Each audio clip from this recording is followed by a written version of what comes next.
안녕하세요. 달콤소금 법률사전 한서희 변호사입니다. 또 오늘은 통신비밀보호법 개정안에 대해서 한번 이야기를 해볼게요. 최근에 윤상현 의원실에서 8월에 통신비밀보호법 제3조에 대한 개정안을 이제 제출을 하셨어요. 원래 통신비밀보호법 제3조는 어떻게 되어 있냐면 공개되지 아니한 타인 간의 대화를 녹음 또는 청취하지 못한다 라고 규정이 되어 있습니다.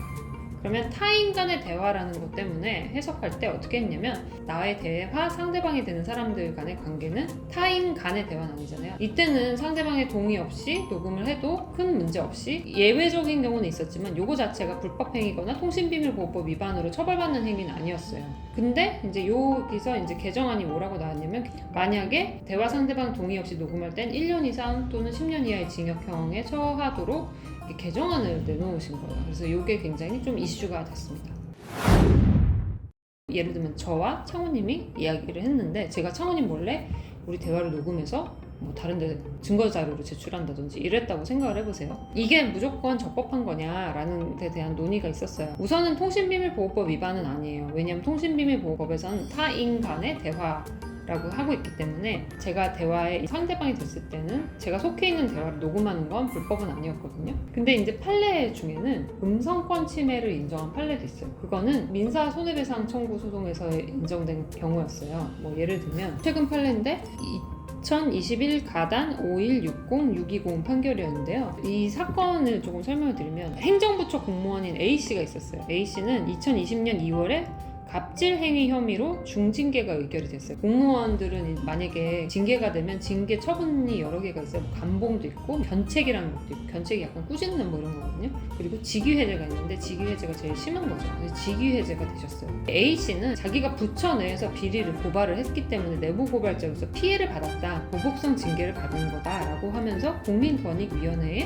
신분 보장 조치를 신청을 했고 그게 받아들여졌어요. 그러니까 처분을 내린 그 부처는 권익위원회를 상대로 소송에 돌입을 한 거예요. 이때 A씨에 대한 신분 보장 조치를 취소하라 라고 해서 이제 행정부처끼리 소송이 붙게 된 거죠. A씨를 공익신고자로 본 어떤 공익재단 관계자가 그 행정부처에 다시 징계를 하지 말아라, 징계 중단을 촉구를 한 거죠. 그리고 이 소송도 잘못됐다고 막 주장했겠죠. 근데 행정부처 소속 공무원인 B씨하고 C씨가 공익재단 이사장과 또 거기에 있는 재단 상임이사를 만나가지고 우리의 이 징계권 행사는 정당했었다라고 이제 이 공익재단을 통해서 이제 공익재단 사람들한테 해명을 한 거예요. 이 해명하는 자리에서 공무원께서 녹음을 한 거죠. 해명을 하는 공무원이. 이해가 좀 되시나요? 근데 여기에 대해서 행정부처는 우리가 A씨를 징계한 건 정당했다. A씨가 뭐 내부 고발자라서 우리가 징계한 게 아니라 뭔가 정말 좀 비위가 있었다. 갑질행위를 했다. 라고 이제 행정부처의 공무원이 공익재단 사람들하고 이제 만나서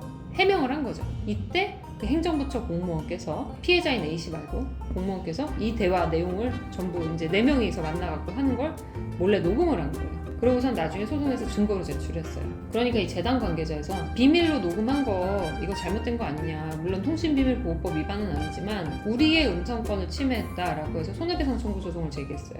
근데 행정부처니까 국가를 상대로 국가배상 소송을 제기했고 국가의 소속인 공무원을 상대로 또 소송을 제기했죠. 여기서 이제 1심 판결 서울중앙지방법원에서 이제 판사님께서 이 사건에 대해서 음성권 침해를 인정하셨어요. 또 비밀로 녹음된 거는 음성권을 침해한 거다. 그렇기 때문에 배상해라. 국가에서는 배상해라 라고 판결을 내렸습니다. 이게 1심 판결인 거에 불과하긴 하지만 어쨌든 이런 음성권 침해를 근거로 해서 비밀 녹음에 대해서 손해배상 청구 사건이 인정되는 경우는 좀 종종 있어요. 하지만 지금 이제 문제되는 거는 통신비밀보호법을 만약에 개정을 하게 된다. 통신비밀법을 개정하게 되면 전혀 다른 문제가 생기게 되죠. 왜냐하면 그때는 이제 대화자 간 녹음을 몰래 한 사람은 불법행위를 한 게 돼요. 민법상 불법행위뿐만 아니라 정말 통신비밀보호법에 따라서 형사처벌을 받을 수 있는 행위가 되는 거예요. 그러면 이때 이제 연장선상에서 문제가 되는 건 위법수직 증거 배제 법칙이라는 이제 형사소송법상 대원칙이 있는데 이런 통신비밀보호법에 위반해서 증거를 수집한 걸 형사 고소나 고발의 증거로 제출을 한다고 하면 이 증거의 능력이 인정될 수 있을까? 이런 경우가 있을 수 있는 거죠. 근데 위법수집 증거 배제 법칙에 따르면 인정이 안 될 가능성도 있는 거죠. 예를 들어 볼게요. 특히 이런 비밀 녹음이 많이 문제되는 게 노사관계 또는 뭐 성범죄 사건 뭐 이런 경우도 있죠. 성희롱 피해자나 뭐 이런 경우도 있을 수 있고 A씨랑 B씨가 있는데 A가 이제 혼자 있는 방에 와서 성희롱을 할 수도 있고 뭐 또는 이제 은밀하게 신체적 접촉을 할 수도 있잖아요. 근데 그게 여러 번 자주 반복되면 피해자는 뭐 이거를 언젠가 녹음을 하든지 녹화를 해야 되겠다라고 생각할 수 있잖아요. 근데 그러면 그 사람이 와서 대화하는 그런 이야기들을 몰래 녹음을 해요. 당연히 고지하고 녹음하진 않겠죠. 몰래 녹음을 하고 이 사람이 나를 강제추행을 했다, 내지는 이제 최근 뭐 계속해서 성희롱을 한다든지 성추행을 한다라는 증거로 제출을 하게 되면 이 증거가 통신비밀보호법 위반이 될 가능성도 있는 거예요. 이런 법률 개정안에 따르면. 그러면 또 이 고소 고발 행위 자체도 증거가 없어서 제대로 처분이 이루어지기 어려울 수도 있겠죠. 당연히 B 씨는 그런 증거가 이제 위법하게 수집된 증거라면 거기에 대해서 그 증거를 부인하고 인정하지 않게 될 가능성이 높고, 그렇게 되면 이제 실질적으로 잘못된 행위가 사회에서 묻혀질 수 있고 공익제보자들이 자꾸만 탄압을 받고 줄어들 수 있겠죠. 오히려 법에 의해서 그 공익제보자들은 탄압을 받을 수 있는 그런 법적인 문제가 생길 수도 있는 거예요. 그래서 이 부분이 굉장히 많이 문제가 되고 있습니다. 특히 또 문제가 되는 거는 미국 같은 경우는 디스커버리 제도라고 해가지고요, 상대방이 가지고 있는 증거를 무조건 제출해라 라고 신청을 할 수 있어요.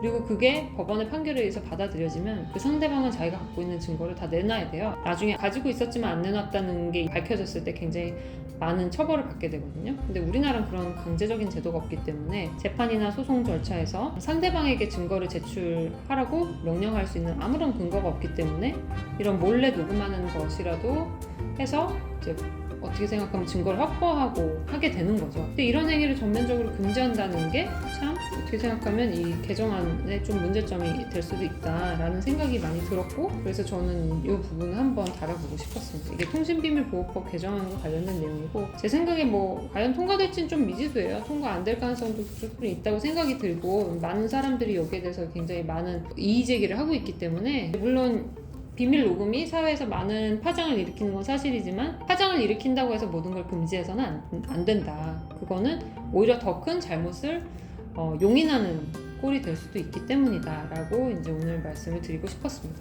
언론의 자유와 명예훼손과 관련된 이야기들 한번 했고, 또 통신비밀보호법상 이제 타인의 동의 없는 녹음 행위에 대한 이제 이야기를 해보았습니다. 그래서 우리가 언론의 자유나 표현의 자유, 그리고 상대방의 이제 사생활의 보호에 대한 자유, 이것이 충돌할 때 무엇을 이제 선택해야 될지 한번 생각해볼 수 있는 기회가 되었으면 좋겠습니다. 여기까지 오늘 준비했고요. 제가 항상 스타트업이나 사업하시는 분들을 위한 어떤 주제를 준비하고 또 뭐 금융이나 이런 것과 관련된 전문적인 내용들을 주로 다뤘는데, 간혹가다 이제 다른 세션이나 다른 코너로 해서 이렇게 이제 보통 다른 분들 일반적으로 생활하시면서 궁금한 점들이 있으면 저도 다뤄보고 싶습니다. 궁금하신 점 있으면 문의 주시면, 달아주시면 제가 그 부분 한번 주제로 다뤄보겠습니다. 한서희 변호사였고요. 다음번에 더 재밌는 주제로 다시 찾아뵙겠습니다.